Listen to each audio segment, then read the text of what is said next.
good Tuesday evening, everybody. Chris McDonough with you. State of the Union night. President Trump will be coming up here in a little bit at 9 o'clock tonight, but I've got somebody more important than Trump. I've got the one and only Brad Johnson, the former security advisor to Bernie Madoff before Bernie made off with all those millions.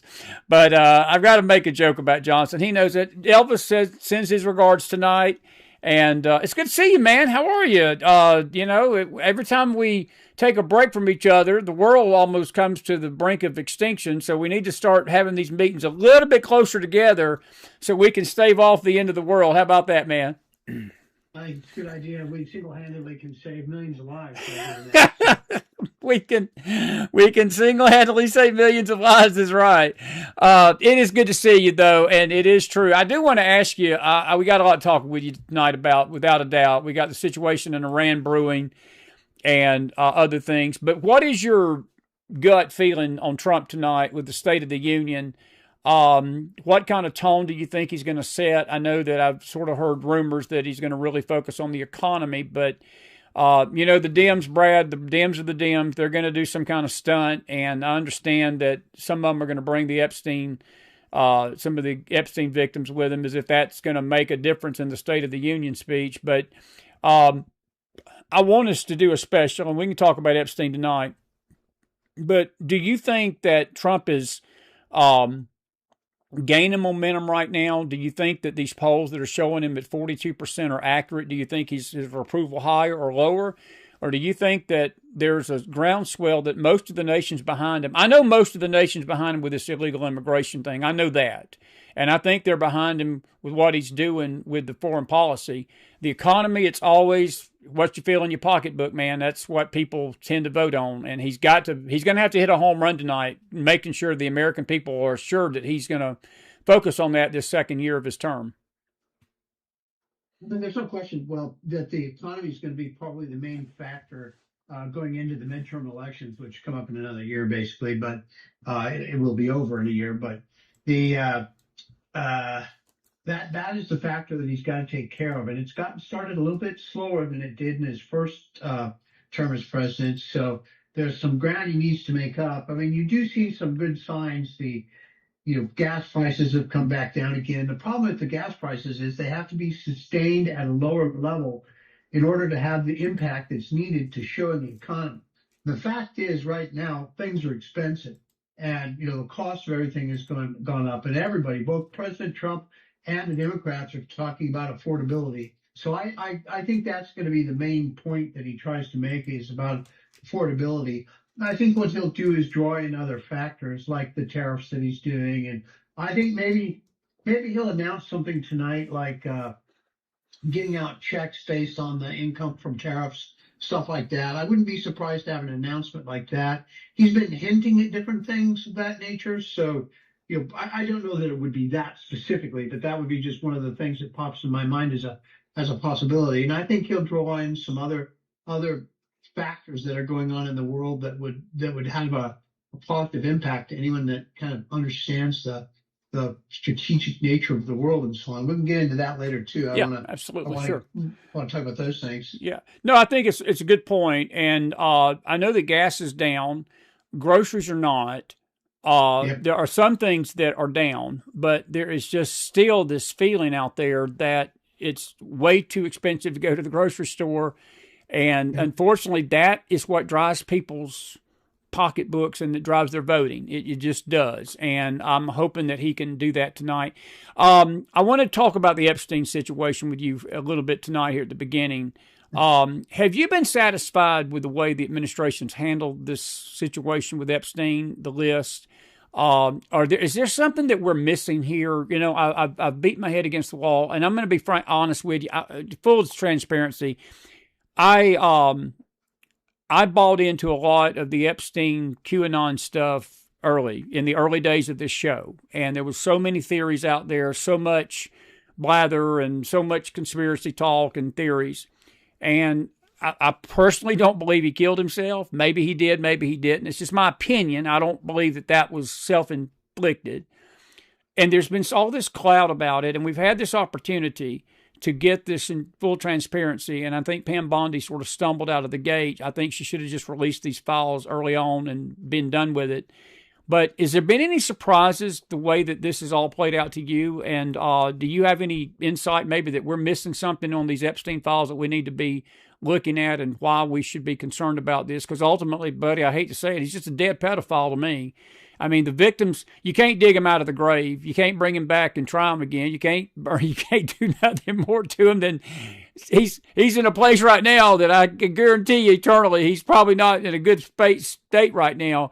But you can't retry this. He's dead. Ghislaine Maxwell's his only tie. That's the only tie to him that we know about, unless there's some political figures such as the Clintons and maybe Bill Gates and Steve Bannon that, are tied to that island. But you got to prove it, Brad. You got to prove this stuff.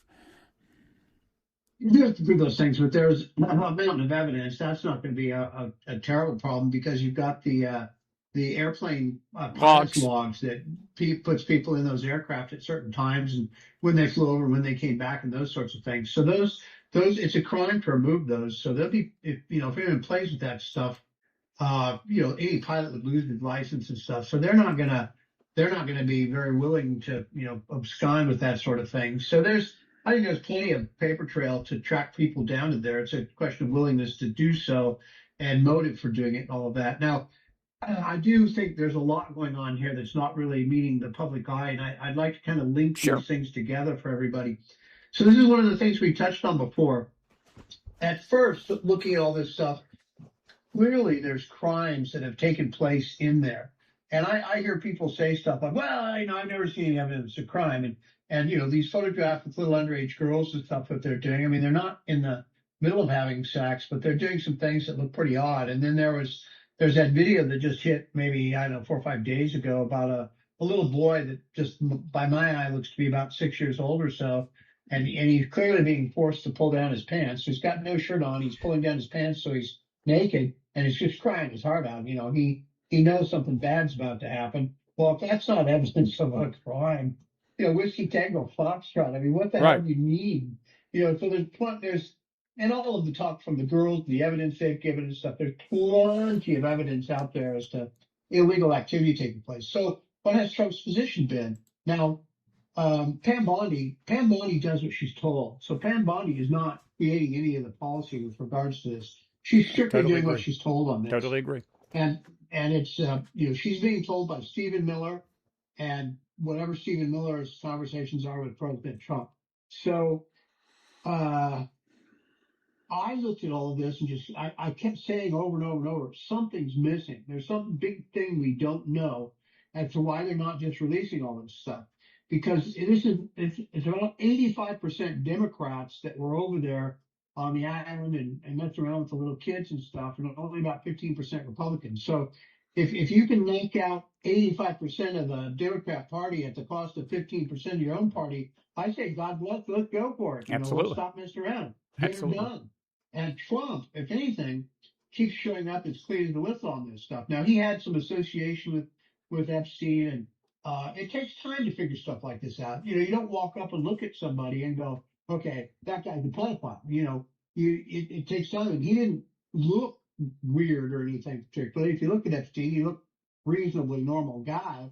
And so you deal with him. He knows a lot of billionaires and millionaires and is running in the same circles. And Trump gets to meet him. It takes time to figure all this out. Well, pretty soon, so he had that period of association where he's, talking to this guy. After a while, he figures out this guy's doing some stuff that's no good. He kicked him out of Mar-a-Lago, wouldn't let him go in there because he saw him, trying to pick up little girls and said, verboten, dude, you're out. And then also, there's an email from Epstein saying, I just, Trump must know this stuff is going on, but, so far this dog's not biting or something, he's not getting Trump involved in that stuff. Trump is very famously a family man. He does not like that kind of stuff. He's kind of a straight arrow for that sort of thing. So he didn't get involved. I mean, he likes the pretty girls and young, but he's not looking for a 15-year-old. He's looking for a 21-year-old. So, that's legal, my friends. The other one is not. So he even turned Epstein into the local police. He did. The police said, hey, go investigate this guy. He's no good. He's up to no good. Go get him. So Trump himself, if anything, every time anything comes out, everybody says, well, I don't know anything about Trump being involved.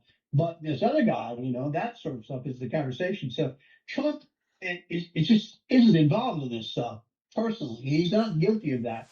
So why does he care? Because why is he taking so much care to keep all this down?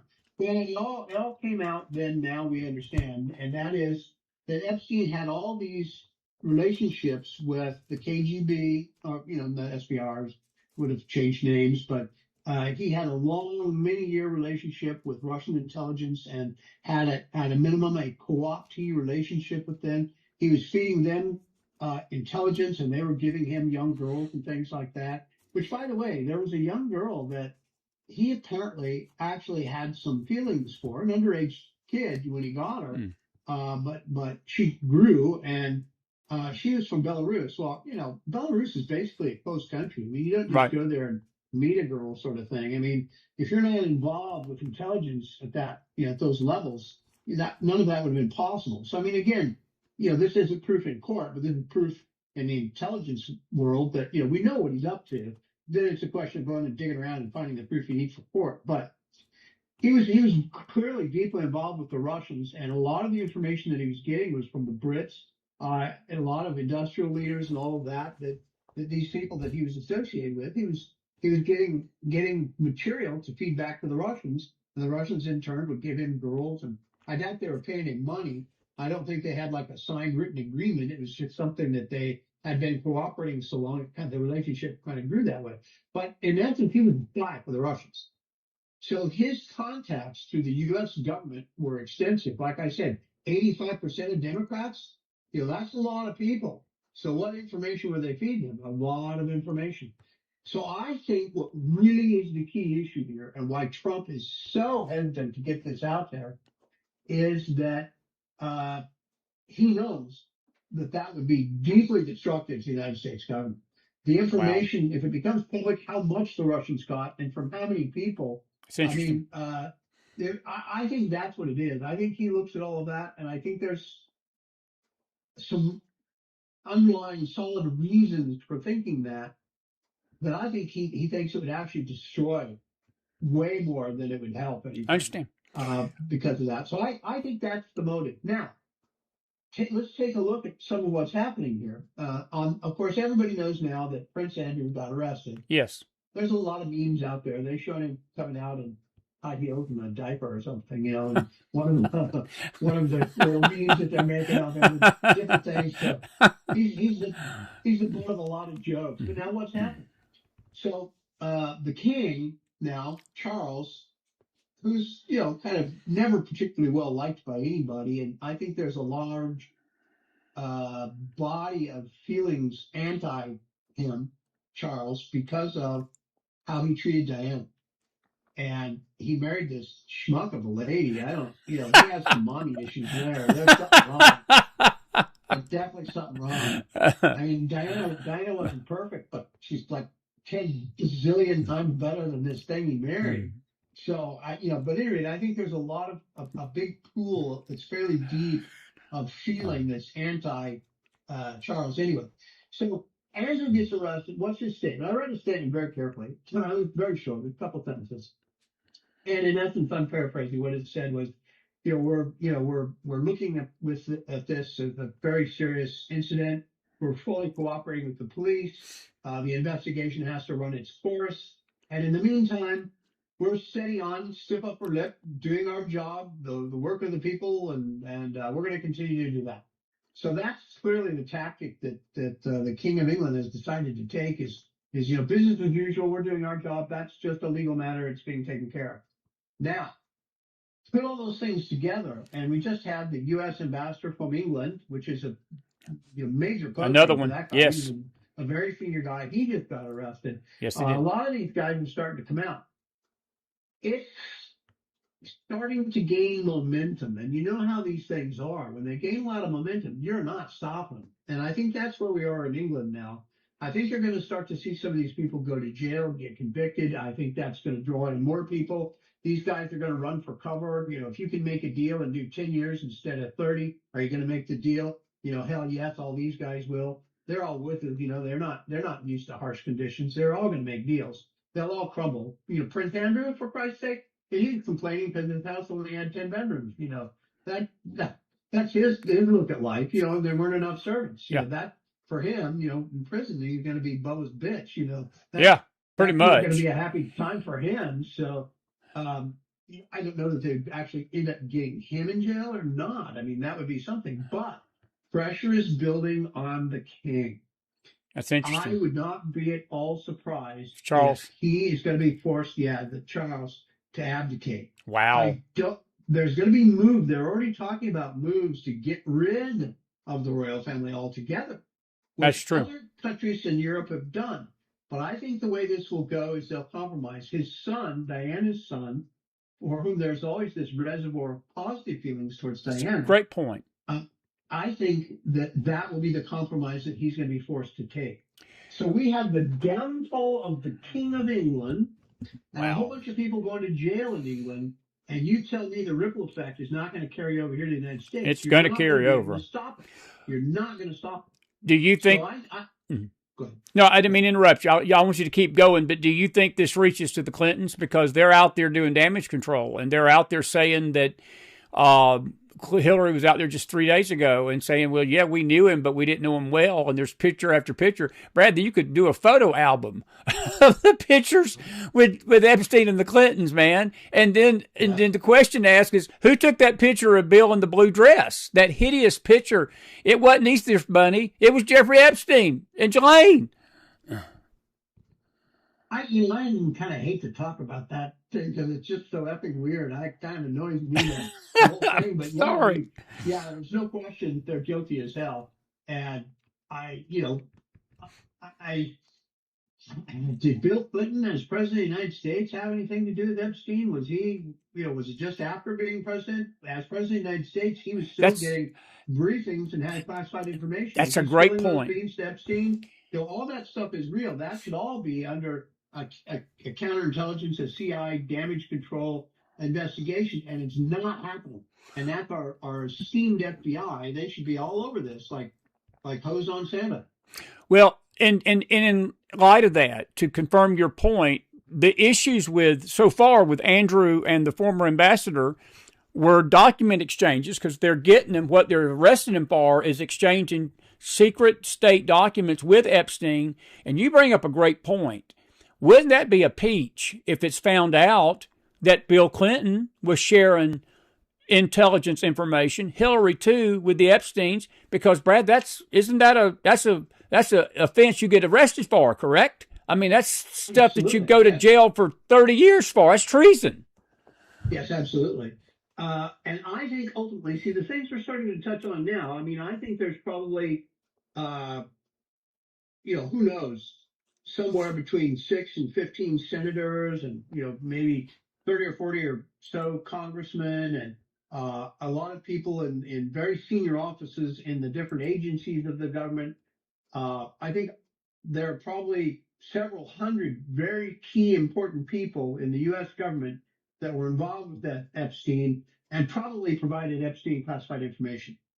And I think that is what Trump is afraid of. I think that is what Trump is trying to keep the lid on, because what happens if that comes out? Now, let me say, I think that's Trump's perspective. Trump is president of the United States. His responsibilities are different than yours and mine. That's true. I say screw them all, put that information out there, put their a-holes in jail, and let the chips fall where they may. I don't, Trump's not going to go down over this, but I think a lot of people would. And I say we are better off in the United States of America if we put 40 or 50 or 60 or 70 of those guys in jail. That is what stops people from ever doing it again. I'm with you. That's the only thing that works. So I say screw them all. I know. And we're a strong enough country and a strong enough people with a strong enough underlying area of government that we can take it. I'm with you, bud. No, I'm with you. And Brad, I feel the same way about the investigations into the criminal activity of 2020. We can't do nothing about J6 now, thanks to Pam Bondi, because the statute of limitations has ran out now. But, I think that goes to every investigation into the corruption. I think it goes to Minnesota fraud. I think it goes to this Muslim takeover of America and all this Somali daycare stuff in Minnesota. The Ilhan Omar marrying her brother. she should have been in jail long ago. She should have never stepped foot in the halls of Congress based upon that immigration fraud. I'm with ICE doing what they're doing. And I think it just let it all hang out. And I think that you're right. And, this is the thing I'm concerned about.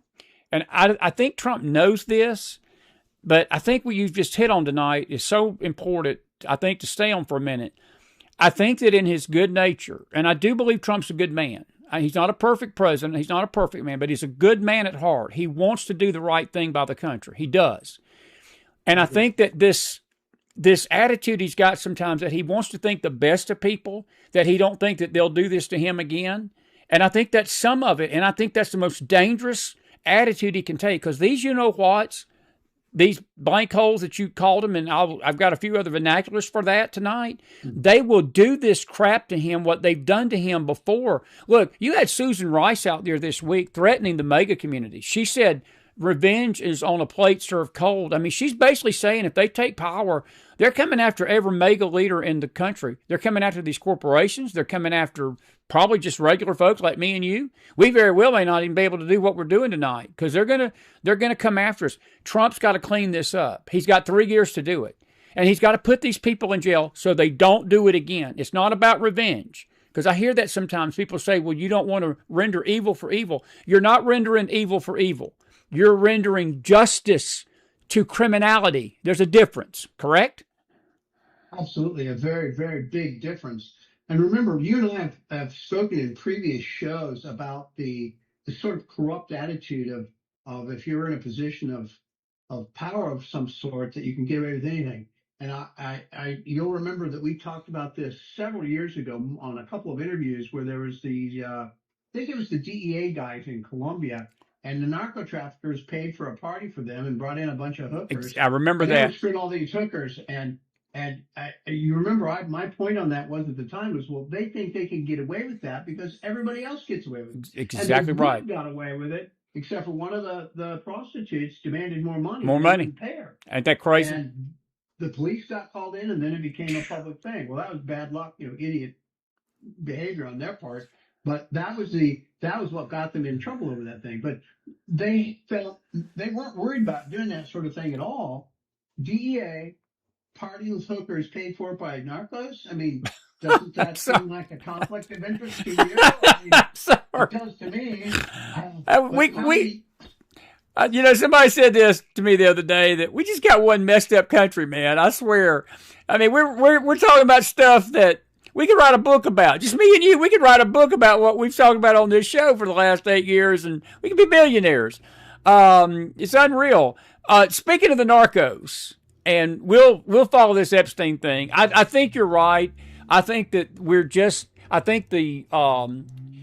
I think you've just nailed a great point tonight about the momentum.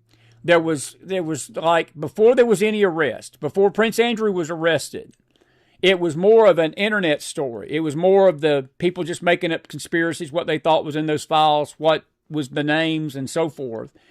And but when this arrest happened, there was something that happened, because now you've got this former ambassador arrested. And I do believe you're right. I believe that is coming here. And I think that's why Hillary Clinton got out there this week ahead of this and was trying to convince everybody that they didn't know the Epsteins personally, that they were just arm-length buddies of them.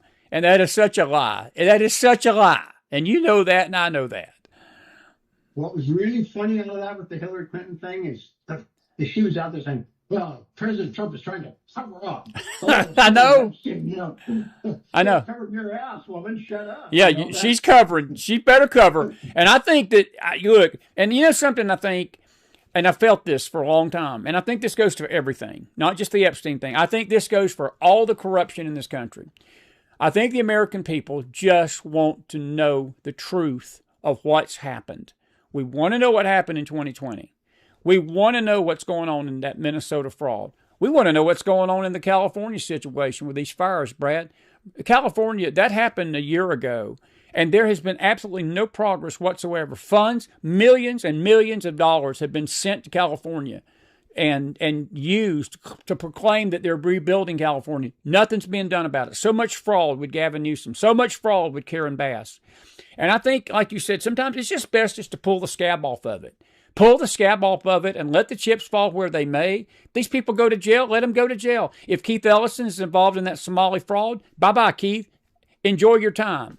If Yep. Tim Waltz is involved in it, bye-bye, Tim. Enjoy your time in prison. If Ilhan Omar is involved in it, bye-bye, Elon. And all these Republicans and all these people that are taking kickbacks. And I think Mitch McConnell is as dirty as they can get. And these people that were behind the 2020 voter fraud, if you get caught and we find out there was money being passed and things were being done to do this against Trump, bye-bye, adios, amigo. I'm not shedding a tear for any of them. So I'm with you 1,000,000% on that. And I think that the country wants that. I think we just want a breath of fresh air in this country, that we can lay our head down at night and not think that our politician leaders and our political leaders are a bunch of crooks and a bunch of thugs. Is that an accurate feeling that you get out there in that world that I get? I agree with that. I would say one thing too, and you and I have again commented on this previously, is there's only one man as president of the United States that would even contemplate doing such a thing, That's and Trump. that's President Trump. That's Trump. There's every single other guy that had ever even sniffed around the job would have never considered doing something like this. Never. I'm hoping that JD Vance now, having grown up in that world, if you allow me that sort of Yes. term for what he's doing there as vice president, but hopefully that's something that he's almost certainly going to run for president, and he's got a pretty strong shot, depending on how all this turns out over the next 3 years. But if things go well, JD Vance might give us another 8 years of the same thing, and it's that sustainability that's the problem. Trump can only get so much done in 4 years. But if you add another 8 years on top of that, well, a 12-year period is enough to get a lot done. So, I mean, I've worked in government for a long time. I understand how that all works. It takes time. Before I get to the cartel war in Mexico, I want to ask you a political question. Are you, just me to you, are you sold on J.D. Vance right now? Is the next one, or do you like Marco Rubio or DeSantis? I got reasons for asking this. I'm just curious what your opinion is about J.D. Vance. I would say this. When JD Vance appeared, I thought, wow, what a lame pick for vice president. That was kind of my first shot. I was looking at him going, well, that wouldn't have come up on my radar as a pick. But I will say every time I've heard him speak, I do become more impressed with him. And one of the reasons I specifically used watching him grow up is because when he started out, and he was making young man mistakes. He was saying things that just weren't thought through. He was just making mistakes that young guys do when they get sort of all spun up on something. Sure. And they start saying stuff that's just, yeah, you shouldn't have said that, dipstick. Phrase it right next time. So my dad said all the time to me, you shouldn't have said that, dipstick. That dipstick was my dad's favorite term for his boys, but I get it. Go ahead. Yeah. So I think that's what we're watching happen with Vance. And I think over the next 3 years, that maturing process will continue. So I think the candidate pre-election that we had versus who we'll have in 3 more years, I think we'll have a much more mature, much stronger candidate. Okay. And as I said, there's little doubt in my mind that they're shaping this up for him to run. Right. Now, Marco Rubio as senator, I never found particularly impressive. I would have kind of thrust him into that same category as making kind of young man mistakes in a lot of what he did. But what he's done at the State Department has not been bad at all. No, he's done doing great. pretty well. I think he's done great. So I would say he would be a fairly strong candidate himself as well. And if either of those guys were the nominee, I'll work for him. I'll Me too. do what I can to help either one of them win. I'm with you on that. Do you believe this? And I'm asking this for a reason. Do you think it's hurting J.D. Vance that, and Trump too? I think Trump and J.D. both, and I don't want to get into this podcast situation with Tucker Carlson and Candace Owens and all this crap that they're throwing out there and this anti-Semitic wing of the right, because it's on the left and the right. But do you believe that it's hurting him at all, not repudiating the anti-Semitic remarks of Tucker Carlson about Israel and the remarks that Candace Owens is making, claiming that Israel killed Charlie Kirk when there's no evidence of that?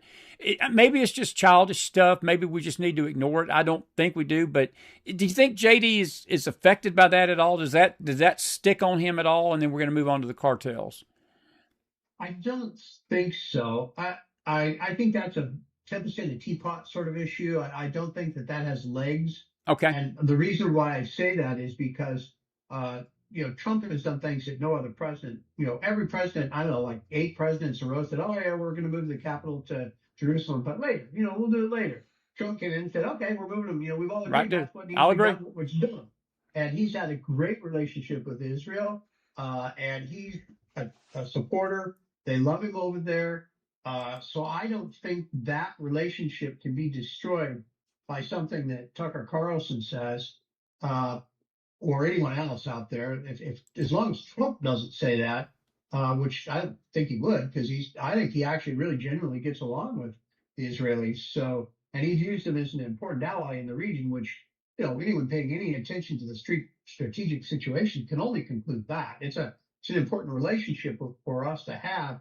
A stable democratic country in the Middle East is a big plus for the United States. So I don't think anything out of that's going to tarnish J.D. Vance. There may be other Okay. stuff that makes him trouble, but I don't think it's going to be anything having to do with anti-Semitism. Okay. Fair enough. That's fair enough. Listen, we got a situation developing down below us. It just started overnight, and it's really become dangerous. Of course, we whacked one of the leaders of the cartel, the biggest cartel in Mexico. I went off my show last night, and I told everybody, I said, the cartels tonight are sleeping with one eye open. And I'm glad that they are, because Trump's put them on notice, just like he put those U-boat riders in when he was bombing them out of the water, that maybe you take your life into your own hands when you're bringing meth and fentanyl into our country. And Brad, I'm all for this. I mean, look, I'm fully with Trump. I don't care if the Mexican government's not going to do it, and you got the Mexican president of all things. The most stupid remark I heard of the year, of the decade, of the century, is that by killing cartel leaders, you're violating their constitutional rights. Well, I didn't even know Mexico had a constitution. I don't give you know what about their constitutional rights. These people have done nothing but kill, murder, rape, traffic. They have brought fear and terror to those they have affected. The fentanyl and the drugs they've brought into this country has killed millions of people. And now that we got a president, you mentioned it a while ago, there's no other president like we've had in our lifetime that has confronted this issue head on. And I don't care if he kills them all. If they're not going to turn around, stop doing what they're doing, kill them all is what I say. But I want to ask you a question about the threat to the country. Do you believe that this thing in Mexico is going to spill over? Because there's a lot of cities under siege tonight.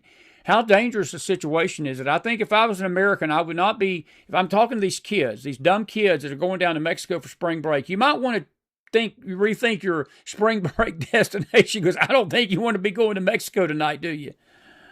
No, that would be an awfully bad idea to go there. I understand it's close and it can be cheap and stuff, but that's just not the best of ideas right now, and probably really ever. It's just not that safe a place to be. Any parent looking at this ought to be saying, "Sorry, Junior, maybe later." But now this deal with this cartel leader getting killed. A couple things on that. First of all, um, there should not be any surprises that violence broke out having caught this guy, and what they're saying is that he was wounded in a gun battle for his capture, and that in the helicopter on the way to the hospital he died, which might be true. I guess you can die of a broken leg, right? And, and It so reminds me of the Israeli pager thing.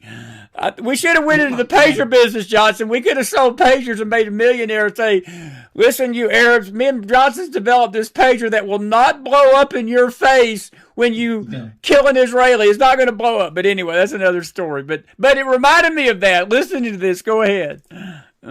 So um, in the previous cases where this has happened, where we've caught leaders in Colombia, it's Honduras, different countries, we've done this. It has exploded into violence. That's what happens kind of every time. So nobody should have been surprised to have this break into violence. They seem to have been, which I find odd. If you'd have asked me and I had been involved in that operation, as I said, okay, aftermath is going to be explosive. Are you ready? Have you got 10,000 troops lined up to come over, when this thing blows up, because you need to surround them all and shoot them, if they're out there, you know, killing innocent people and things like that, which is what the cartels have been doing. Mm-hmm. Um, there was an example. That's, this is old now, but probably, gosh, it's got to be 35 years ago or something like that. We did the same thing. There was a big narco trafficker in Honduras. We swooped in, grabbed him up. He survived his broken leg and went to jail in the United States, if memory serves. But they had these huge riots out there. They burnt down the U.S. consulate.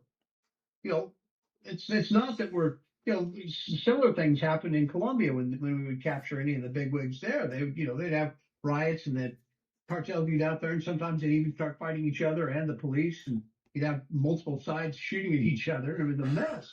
So they should not have been surprised. Apparently, they've been caught flat-footed with this.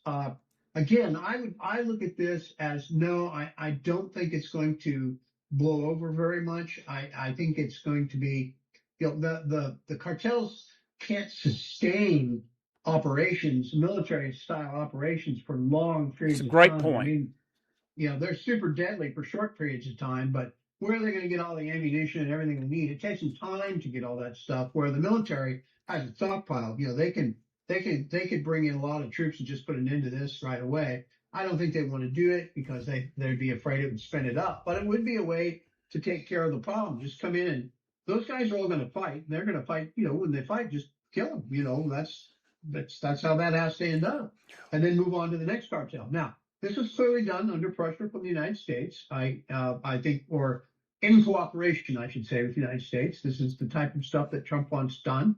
And it's, Mr. President of Mexico, we want to get along. I don't want to put tariffs on you. You can't just go get one of these guys, And Trump's a great negotiator. This is the stuff we're seeing. Yes. What happened behind the scenes is what, is proven by what we've seen happen here. But as I said, in the long run, I don't see this.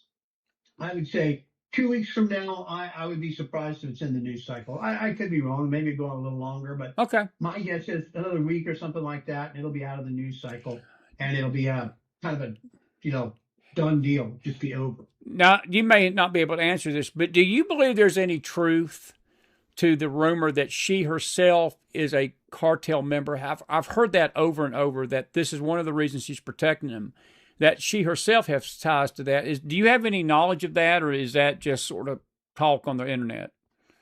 Look, no president of a country, Mexico, Colombia, the two that come very specifically to mind, no one wins the presidency in those countries without receiving narco money.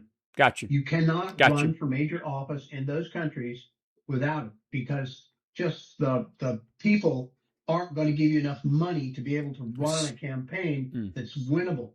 And so everybody that's in there that's a competitor is getting narco money. They can be backed by different narco groups and things like that. But those candidates running know that that's where that money's coming from.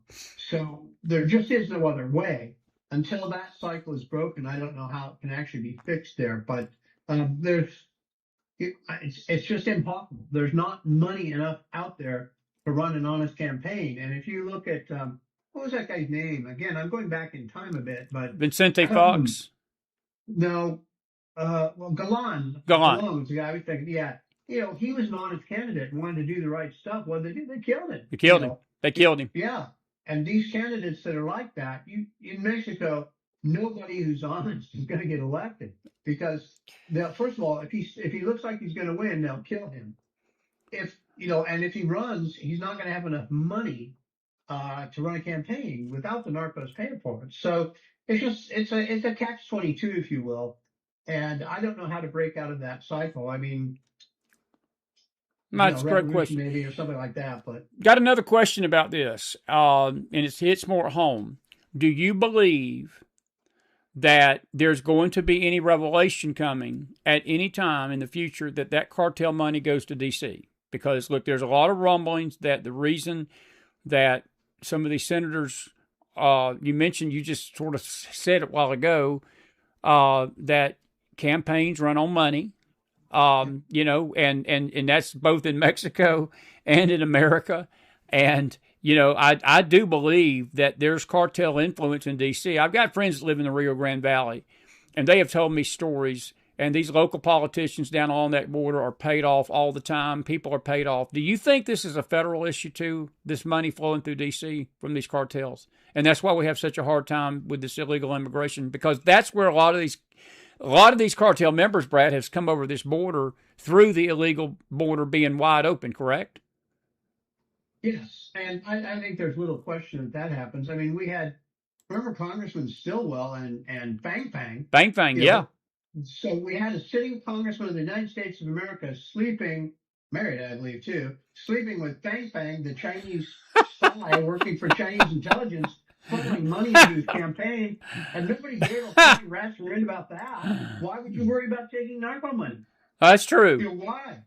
You know, what happened to, Fang Fang had to leave, but, that's probably the Yeah. best looking woman Stilwell had ever been next to, but I don't know. That's all of this stuff. The corruption is fairly complete. I mean, if you're in there for any length of time, and it's the way we're set up too. I mean, a lot of it is, excuse me, kind of self-inflicted, if you will, because being elected every 2 years, congressmen are never not in campaign mode. They're That's so always true. voting for money. That is so And true. that's always. You get a little bit better in the Senate getting elected every 6 years, but it's the same problem there.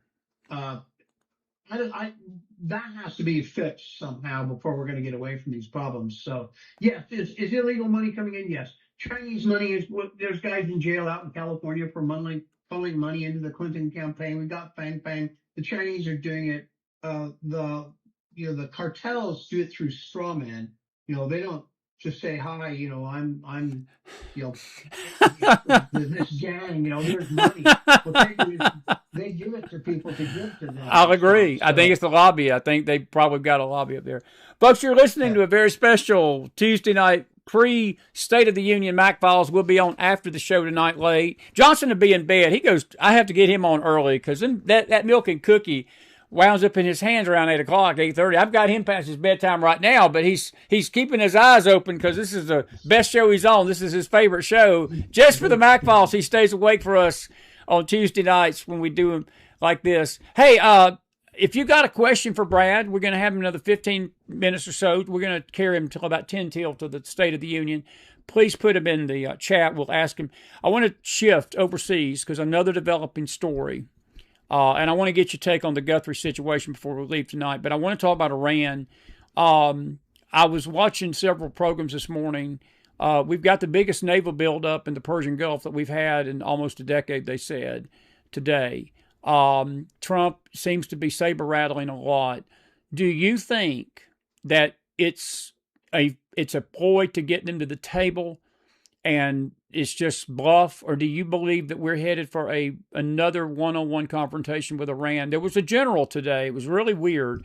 One of the Joint Chiefs of Staff come out, and I was shocked because usually Joint Chiefs of Staff, and when they do this, they get themselves in trouble. They got into the political weeds, and he was out there saying that he was afraid that if Trump struck Iran, that it would cause us to have a long conflict over there. Do you hold to that, or do you believe that these Ayatollahs do not respond to anything but force?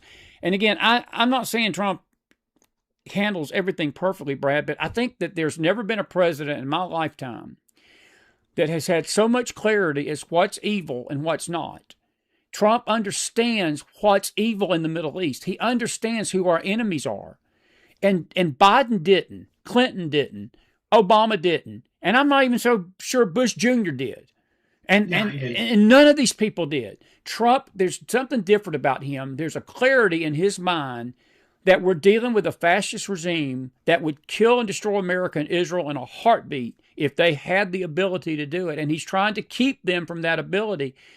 I don't think it's going to last long if we do it, but I may be wrong. But that's what brought you on tonight, because you have dealt in this theater.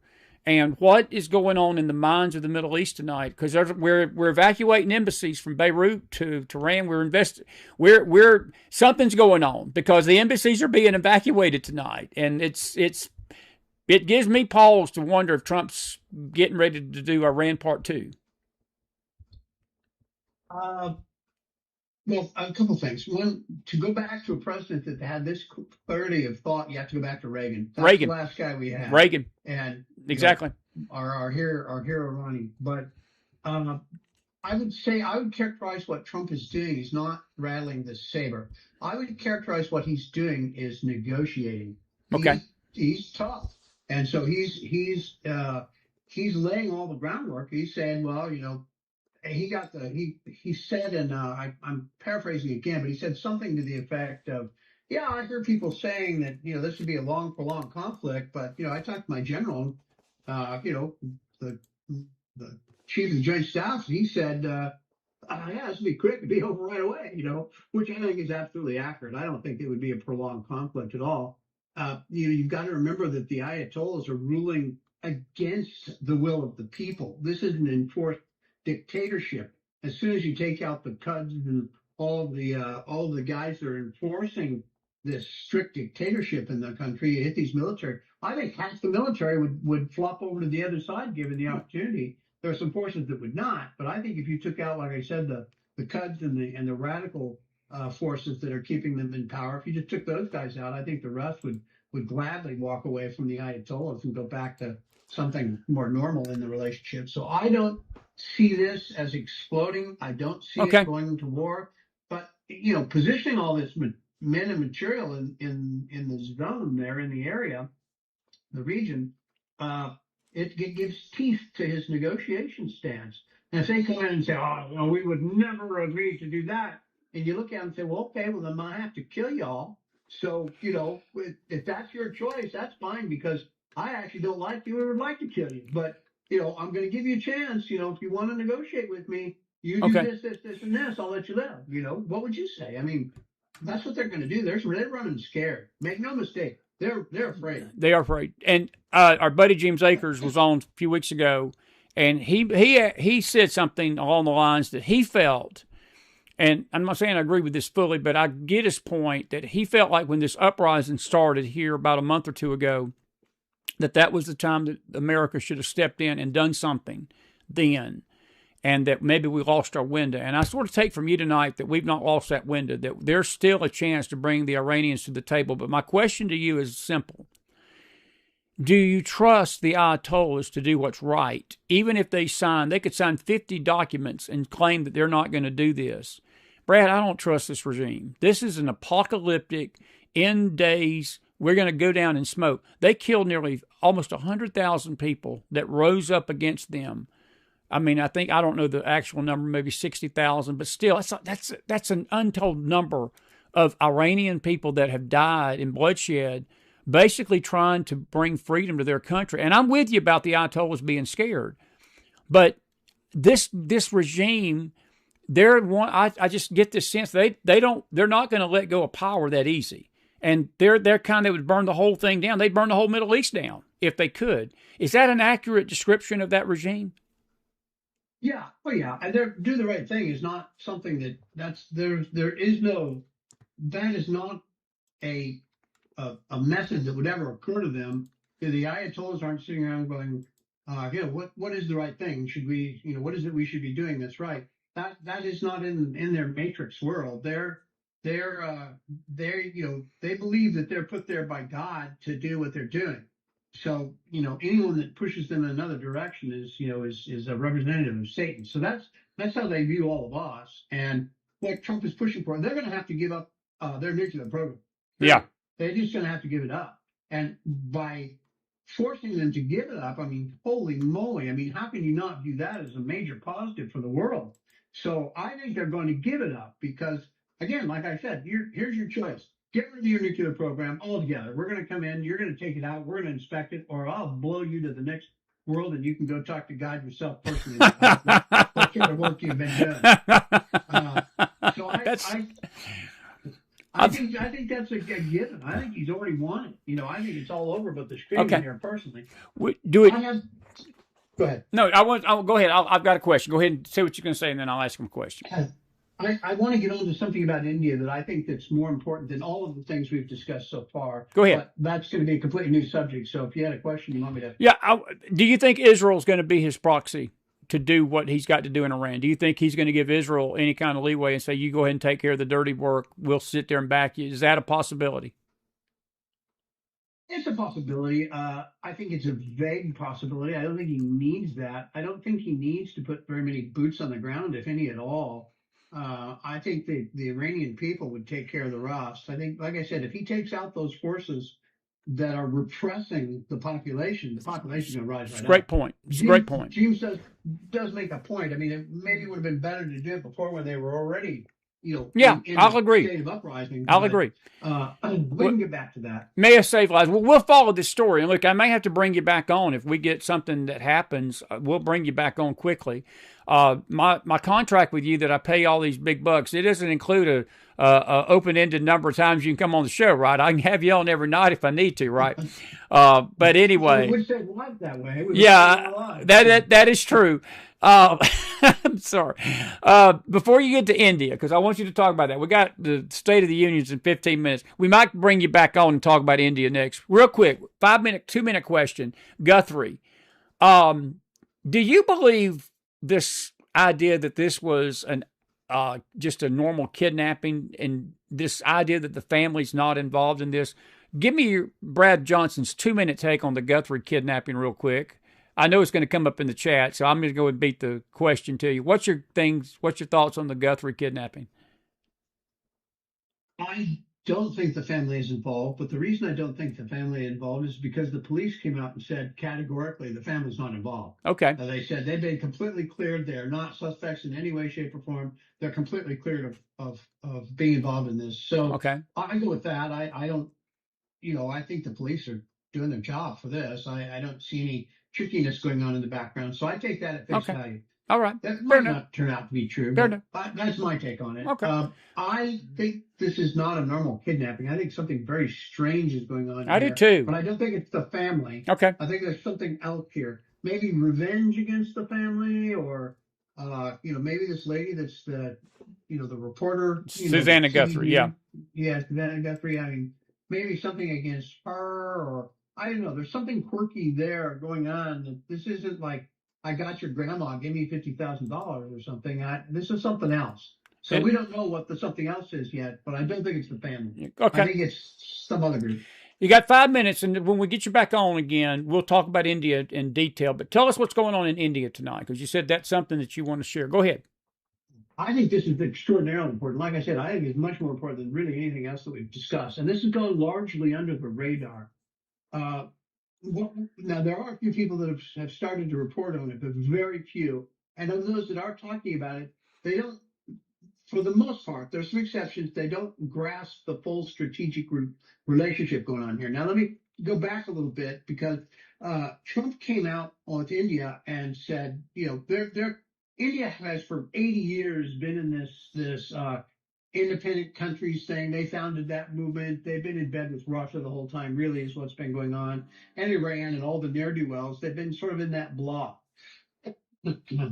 And they've got Russian military equipment. They've been buying that stuff forever, like I said, decades. So Trump went to them and said, okay, you're doing a lot of business with us, and that's where you're making a lot of your money. And you know what? I've got this thing called a tariff that I'm just imposing on you. And, you can't be doing all that ne'er-do-well stuff and have favored, a trade relationship with us where you're not getting stuck in your unfair trade practices, blah, blah, blah, blah, blah. So what did India do? India went, batshit over the thing. This is irresponsible. It's, imperialism. It's this, it's that, it's the other. And Trump said, yeah, okay, I'm raising it 5%. And so what happened is, again, this is Trump behind the scenes negotiating all this stuff. So what happened? He went to India and said, okay, look, here's a problem. I need you to take care of it. And they quietly have begun to do so. It hasn't, like I said, this is what's hitting the press. But those tankers, they call them, either stealth tankers or whatever, but they're illegal tankers that are not registered and all that are taking oil from Russia and Iran and taking it mainly to China, but of other places, and selling it. Now, how does Russia pay for its war in Ukraine? Well. It pays for that war in Ukraine by oil. Absolutely. And where are they selling that oil? On these tankers that are going to China. Now, for a tanker to get from there to China, from Iran to China, it has to go through Indian water. That's so true. And they've always had their eyes shut to this whole thing until now. And they're now going out there and arresting the tankers, if you will, and hauling them in. They're cutting off that trade. If that trade stops, that is a disastrous development for Putin. That means his money is gone. That's how Wow. Reagan defeated the Soviet Union the Union. first time around. Man, that's deep stuff. Squeeze off that money, and this is going to work again. And Putin will have to back off that war in Ukraine because it will be unsustainable with no money. Well, it's funny Okay. you say that because tonight, and I should have mentioned this before we started tonight is the 4-year anniversary of that war. And February is a weird month, man. I tell you, it's the 4-year anniversary of the Russia-Ukraine war. We had the Miracle on Ice. The day of February 22nd was the day that the United States won gold Sunday. It's been a weird month, but yeah, I never really thought about that. But that's why we pay you the big bucks, Johnson. I mean, I'm going to look into this, but no, I see your point. And so what he's doing in cutting off the oil that's going through the Indian waters and probably making some deals on the way to do it, he's choking Russia out of this Ukraine war. Is that what you're saying, basically?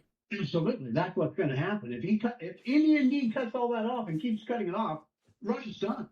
Wow. They're done. They're not. That war has to end. But Wow. that means that Trump will be able to force that deal. So he's got Putin's balls and is squeezing them right now with using a pair of pliers he bought in India, and that's a big deal, very nice and all that. But a bigger deal out of that is who else is going to suffer out of it, and that's China. Now China is getting all this cheap oil to run their industry and stuff too. So if he cuts that off, that economically hurts China. But what's worse, now India is starting to look like they might negotiate and start buying U.S. arms and weapons, and then have a much closer relationship, military to military, with the United States. And there's a lot of reasons why that makes sense from their perspective too. First of all, Russian equipment's crap. Their military equipment's crap. It's just not good stuff. So the Indians and the Chinese have had long history of problems between each other, smaller and larger border wars and problems going on. They had to shoot them up. Gosh, no, I don't think more than a year ago, where quite a few people were killed, and hundreds of people fighting on each side of this. So they need better equipment, and they need to be able to be a power next door to China, who's growing their navy. They're growing their navy because they're planning on squeezing off commerce all over the world, and they're going to take over the economy of the world and have a dictatorship in essence by running the economy. And that's why they're going after everything in the South Pacific, because they want to control it. They're taking islands away from Philippines and Vietnam, and this is not lost on India. No, it's not. Is fully aware that this is what China is doing, and they know that they would be put in that vice just as well, and they've got to be careful too. So this makes perfect sense. Buy U.S. military equipment, have a relationship there, be a counterweight to China, and you start squeezing off China's ability to do what they're trying to do in the Pacific, and it would be just win-win-win. I think if you look at this thing as a whole, this little tiny thing that's quietly happening with very little reporting is going to completely screw over Putin. It's going to make a peace agreement under fairly solid terms for Ukraine absolutely possible. It's going to shut down these Navy efforts by China to take over the Pacific Ocean. It's incredible. Ring and all of the commerce that goes through there. It's something like 80% or 85% of all commerce goes through the Pacific Ocean. So this is a big deal. I think it's a major thing. I don't think Trump will mention it because it would take too long to explain, and I don't think he can do it. Keep that thought in mind, because next time we're together, we're going to talk about that on the show. We're going to deal with India, because we'll watch this play out, because I think you're on to something tonight, really big. And we're down to 5 minutes before the president speaks. We don't have any questions for you tonight. A lot of comments about Epstein, and I don't want to get into all that right now. But I want to thank you tonight for being with me. I'm going to give you 2 minutes because President Trump's on in 5, and we're going to shift to that feed tonight. Any final thoughts, man? It's been a good interview. It's been good, deep stuff. And what are you grateful? What an exciting weekend we had. The U.S. hockey team winning the gold. I'm so proud of their patriotism. Yeah. Thank God we got some kids that love America. Thank God. Yeah. Thank God. So the women's team did as well. Yeah, so they did. Yeah, both they did. Women. That was good. I guess a couple quick things then. One thing, Elvis did want me to tell you that his birthday was in January and he forgot it. So he phrased it differently with a bunch of words. To use it for on the air, just Elvis was not happy with you. You missed his January birthday, so he's not happy with you. Okay. Thank you. Also, last time I just noticed in the comments, someone on YouTube wrote that they commented on the. Do you remember when Biden's son, Hunter Biden, had his art that he was selling? Yes. And he would do a finger painting and stuff, and then sell it for $10,000 and all of that. And so I did that hand turkey thing where I drew the outline of my hand and did a turkey out of that. One of your viewers remembered that last time. I can't read that from here. What's that say? It says, "Happy birthday, Elvis." I'll put that on tell Elvis I'll put it on my forehead before we go out of here tonight, so he will not feel offended. So, I've had weirder things going on the show, so that's anyway. Go ahead. I'm sorry. It's Hunter Biden's art. Go ahead. Finish this up. Yeah, so I had that. I put it up for auction and sold it for, $10,000. So, anyway, one of your viewers mentioned that last time. First of all, oh my God, what a memory out of some of these people. That was great. Whoever the guy was that made that comment last time, I thought that was really funny. I chuckled over that one for a while. I thought about making another one for tonight to put up for auction again, but, being overwhelmed with all the bids just takes up too much of my time, so decided not to. I understand. A couple outstanding debts of yours to me. First of all, we were going to come up with my operational cover name for these podcasts of yours. And I'm working on that. I'm working on that. Yeah, I've got to figure something out. I have a suggestion. As everybody knows, my name's Brad. Right. So I'm thinking maybe what we should do is just put a hyphen between the first and second letters, and then I can be B-Rad. Maybe B-Rad. That's a nice ring, doesn't it? That's got a nice ring to it. B-Rad and the Mac Man. I think that's perfect. And next time I'm going to put your title in the show, that's what I'm going to do, the B-Rad Man. That way the CIA thing won't scare everybody off. But we have a good crowd when you come in, and we have a lot of fun, man. No, seriously, I will next time we get you on, you will be the B-Rad. I do want to do a panel again. We've not done one in a long, long time. I would love to get you and James on again one night and talk about these things, and maybe next time, maybe this month in March coming up. And I want you to hang loose, because if this thing in Iran does sort of bust, I may get you back on to discuss it and so forth. It's been good stuff tonight, man. I appreciate you always, and I'm going to actually say goodnight from here, from the group. And so you stick around just for a second with me. Folks, you've been watching a very special live Mac Files tonight. I want to thank Brad. His website is intelreform.org. I encourage you to visit it. It's got some good stuff. A lot of the things we talked about tonight. I'm sure he's going to have an operative there about India and what we talked about there tonight. So please be there for that. Now listen, we're going to be back after the State of the Union tonight. Not sure what time. It'll be a late night show because Trump's promised it's going to be a long speech, so it might be midnight before it might be a 3 hour. That's just like Trump, to keep them Democrats, make them sit there for 3 hours and listen to everything he's got to say. But we're going to get some of the high points of the speech. We're going to chime in with you at midnight tonight, the late night, and get your thoughts on what the State of the Union is. So stick around for that and come back and be with us tonight. God bless you. God bless your families. God bless this great nation of America. And God bless Brad B-Rad Johnson. That's all I got to say. Man, good stuff tonight. Thank you, Brad, for being with us. Put some fire in that house, folks. And listen, we'll see you back here after the State of the Union. Don't go anywhere. We'll be following this tonight. We tried to do it live last year, and they cut us out. So we're not going to try to do that tonight. We may come on a little early and toward the end of it. But listen, y'all be safe out there, and we'll see you back here later tonight for the State of the Union.